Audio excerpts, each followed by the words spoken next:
বর্তমানে অধিক সংখ্যক মানুষ ইউটিউব থেকে ভালো পরিমাণে টাকা ইনকাম করতেছে। বন্ধুগণ, টাইটেল এবং থাম্বনেল দেখে বুঝে গেছে অলরেডি আজকের ভিডিওটা কি হতে যাচ্ছে। আজকে আমি আপনাদেরকে শিখাবো কিভাবে একটা নতুন ইউটিউব চ্যানেল ক্রিয়েট করবেন বা কিভাবে একটা নতুন ইউটিউব চ্যানেল খুলবেন, সেটা নিয়ে আমি আজকে আপনাদের জন্য একটা নতুন ভিডিও নিয়ে আসছি। হ্যালো ফ্রেন্ড, আপনারা দেখছেন তাহের কম্পিউটার সায়েন্স। আমি সাথে আছি আব্দুল্লাহ মোহাম্মদ তাহের। হ্যাঁ বন্ধুগণ, ইউটিউব চ্যানেল খোলার জন্য আপনাদেরকে কি করতে হবে, একটা ইমেল অ্যাকাউন্ট লাগবে। আর আমি গত ভিডিওতে আপনাদেরকে দেখিয়ে দিয়েছি কিভাবে একটা নতুন জিমেল অ্যাকাউন্ট ক্রিয়েট করবেন বা ইমেল অ্যাকাউন্ট ক্রিয়েট করবেন বা কিভাবে নতুন একটা ইমেল অ্যাকাউন্ট খুলবেন, সেটা নিয়ে আমি ভিডিওটা বানাইছি। এবং প্রয়োজনে আপনারা যারা নতুন দেখছেন তারা ডিসক্রিপশন বক্সে পেয়ে যাবেন অথবা কমেন্টে পেয়ে যাবেন, আপনারা সেখান থেকে ভিডিওটা চেয়ে নিন।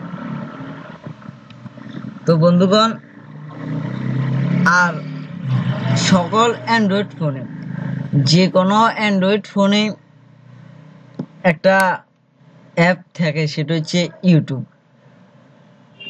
যেমন আমি আমার ফোন থেকে আমি ইউটিউব অ্যাপটাকে ওপেন করলাম। ওপেন করার পর দেখবেন এখানে কর্নারে একটা চিহ্ন দেখতে পাবেন। আপনারা এখানে ক্লিক করবেন, এখানে মানুষ জাতি একটা চিহ্ন দেখতে পাবেন। আমার একটা চ্যানেল খোলা আছে আগে থেকে, সে কারণে এখানে একটা চ্যানেল লোগোটা আসছে। আপনারা এখানে ক্লিক করবেন। ক্লিক করার পর এরকম একটা ইন্টারফেস চলে আসবে। ইন্টারফেস চলে আসার পর আপনারা যখন আপনার যদি একটা জিমেল অ্যাকাউন্ট থাকে তাহলে আপনারা সরাসরি এখানে ক্লিক করবেন। আর যখন আমি যেমন এখানে খুলতেছি না, আমি আরেকটা জিমেলে খুলবো, সরি, তাই আমাকে এখানে ক্লিক করলাম। এখানে ক্লিক করার পর অ্যাকাউন্ট আসতেছে। এখান থেকে আমি যে ইমেলটাতে আমি ইউটিউব চ্যানেলটা খুলবো সেই ইমেলটা বেছে নিতে হবে আপনাদেরকে। যেমন আমি আমারটা বেছে নিব। যেমন হ্যাঁ দেখেন, আমি এই জিমেলটা বেছে নিব। যেমন এই নো চ্যানেল বলে আছে, এখানে আমি এই জিমেলটাতে ক্লিক করলাম। এবং ক্লিক করার পর আমার পুরো ইউটিউবটা আবার নতুন করে আবার লোডিং হচ্ছে। লোডিং হওয়ার পর দেখবেন এখানে কর্নারে একটা চিহ্ন পেয়ে যাবেন। যেমন এখানে মানুষটা অথবা আমার নামে আছে, এখানে আপনারা আবার ক্লিক করবেন। তারপর ক্লিক করার পর আপনারা এখানে ক্লিক করবেন। এএমডি যেখানে আছে, অথবা এখানে আপনি যে নামটা জিমেলটা খুলছেন এটা দিয়ে থাকবে, অথবা এখানে একটা মানুষ টাইপের একটা লোগো থাকবে, এখানে ক্লিক করবেন। হ্যাঁ, যেমন এখানে চলে আসছে। যেমন এখানে আমি জিমেলটা যে নামে খুলছি সেই নামটাই আসছে। যেমন এখানে আর একটা কথা মনে রাখবেন, আপনারা ইউজার নামটা এমন একটা নাম দিবেন যাতে এই নামে আগে মানে অতীতে যাতে এই নামে যাতে কোনো ইউটিউব চ্যানেল খোলা হয় এরকম না। যেমন আমি যদি এমডিতে আজ দিই, নামও আরো অনেক ইউটিউব চ্যানেল খোলা আছে। যেমন আমি এমডিতে আজ যদি 20 দিই তাহলে হয়তো এই নামে কোনোটা জিমেল থাকতে না পারে, ঠিক আছে না? মূলত আপনারা এমন একটা নাম বেছে দিবেন যাতে যে নামে এর আগে কোনো ইমেল ইউটিউব চ্যানেল খোলা হয় না, ঠিক আছে? কারণ যদি এক নামে দুটো চ্যানেল হয় তাহলে আপনি যেহেতু নতুন খুঁজেছে আপনার চ্যানেলটা সহজে খুঁজে পাবে না। হ্যাঁ, ভেবে চিন্তে নামটা দেবেন। আমার এখানে আমি যেহেতু কোনো চ্যানেল খুলতেছি না, সে হিসেবে আপনাদেরকে দেখানোর জন্য আমি চ্যানেলটা খুলে হচ্ছে। আমার নিজের কোনো চ্যানেল আর কোনো প্রয়োজন নেই। মানে আমি এখানে যেমন আমি আমার নিজের নামটাই দিয়ে দিই।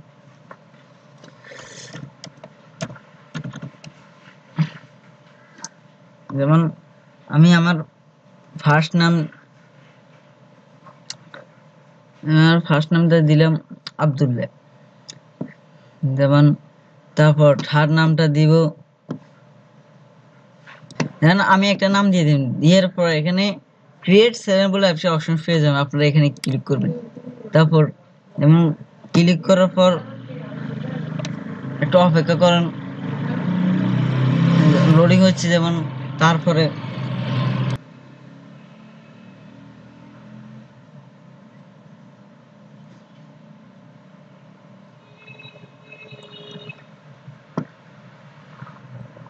হ্যাঁ, যেমন ক্রিয়েট, তারপর এখানে আপনার চ্যানেলটা আসবে। যেমন এখানে নো চ্যানেল লেখা আছে। তারপর এখানে ক্রিয়েট মানে ভিডিও আপলোড করার জন্য বলতেছে। তারপর এখানে একটা সেটিং বাটন দেখতে পাবেন, আপনারা এই বাটনটাতে ক্লিক করবেন। যেমন আমি ক্লিক করলাম। তারপর ক্লিক করার পর এরকম আরো একটা ইন্টারফেস চলে আসে, ইন্টারফেস চলে আসার পর দেখতে পাবেন এখানে আপনার চ্যানেলের যে নাম সেটা আবার আপনারা এখানে এডিট করতে পারবেন। এখানে অ্যাড ডিসক্রিপশন বলতে আপনার চ্যানেল সম্পর্কে বা আপনার সম্পর্কে, আপনি যদি কোনো কমেডি ভিডিও অথবা যেটা নিয়ে যে টপিক নিয়ে ভিডিও করবেন। আর আগে একটা কথা বলে দিই, আপনি যে টপিক নিয়ে ভিডিও করেন এই টপিক অনুযায়ী একটা নাম দিবেন, যাতে নামের সাথে আপনার চ্যানেলের কাজকর্মের সাথে যাতে একটু মিলে যায় সেই হিসেবে করে নামটা দিবেন, যাতে মানুষ নাম দেখে বুঝতে পারবে এটা কোন ধরনের চ্যানেল। যেমন আমি যে নাম দিয়েছি এটা একটা বড় চ্যানেলের মতো হয়েছে, আমি নিজে সম্পর্কে নিজেকে সবার কাছে তুলে ধরতে চাই, এরকম কিছু চ্যানেল হিসেবে আমার এই চ্যানেলটা। মানে আপনি যদি ব্লগ ভিডিও করেন সেক্ষেত্রে সেক্ষেত্রে আপনি সে একটা ধরনের নাম দেবে, আর নামটা অবশ্যই বুঝে শুনে দিবেন। আর অবশ্যই চ্যানেল খোলার আগে আপনার কয়েকটা ভিডিও তৈরি করে রাখবেন, দেন আমি 10-12টা ভিডিও তৈরি করে রাখবেন, দেন আমি চ্যানেল খোলার সাথে সাথে একটা ভিডিও আপলোড করবেন। আর একত্র অনেকগুলি ভিডিও আপলোড করবেন, একদিন পর একটা একদিন পর একটা, অথবা আপনি সপ্তাহে 2টা। আর এটা 2-3 মাস যাবত আপনারা ভিডিওগুলো ধারাবাহিক ভাবে, যেমন আপনি যদি এই সপ্তাহে 2টা ছাড়া আগের সপ্তাহে 2টা ছাড়বেন এরকম ভাবে। তারপর এখানে ডিসক্রিপশন বক্সে আপনার সম্পর্কে, আপনার চ্যানেল সম্পর্কে কিছু কিছু জানাবেন, পাবলিককে বুঝাবেন। আর এখানে 2টা যে বাটন এগুলো অন আছে, অন থাকবে, অফ করবেন না। তারপর এখানে যে একটা ক্যামেরা চিহ্ন আছে, যে একটা ক্যামেরা চিহ্ন আছে এটাতে ক্লিক করলে আপনি close your from your photo, আপনি আপনার লোগোটা লাগাই দিতে পারেন। এখানে মিশনে যে একটা ব্যাকগ্রাউন্ড দেবেন, যে এটা হিসেবে একটা ব্যানার, আপনি ব্যানার দিতে পারবেন। আর অবশ্যই একটা লোগো আর একটা ব্যানার আপনার চ্যানেলে, কেউ যখন আপনার চ্যানেলে ভিতরে প্রবেশ করে এটা আপনার সৌন্দর্যটাকে তুলে ধরবে। আর অবশ্যই একটা ব্যানার সুন্দরভাবে দেওয়ার চেষ্টা করবেন, আর একটা লোগো। আর আপনাদের জন্য আগামীতে আরো একটা ভিডিও নিয়ে আসছে, সেটা হচ্ছে আপনারা কিভাবে লোগো তৈরি করবেন, লোগোতে পিক্সেল ল্যাব বা ফটোশপ দিয়ে লোগো কিভাবে তৈরি করবেন সেটা নিয়ে আমি আরো একটা ভিডিও নিয়ে আসতেছি। বন্ধুগণ, এই ছিল আমার আজকের ভিডিও। যদি ভিডিওটা ভালো লাগে কি করতে হবে, অবশ্যই একটা লাইক দিয়ে দিন। আর যারা যারা লাইক দিন তাদের কাছে ছোট্টখাটো হলে একটা কমেন্ট চাচ্ছি। আর বন্ধুগণ, আজ এই পর্যন্ত। ভিডিও শেষে একটা কথা বলে, আপনারা ভালো থাকুন, সুস্থ থাকুন, তার কম্পিউটার সায়েন্স চ্যানেলের সাথে সর্বদা জুড়ে থাকুন। আসসালামু আলাইকুম ওয়া রাহমাতুল্লাহি ওয়া বারাকাতুহু।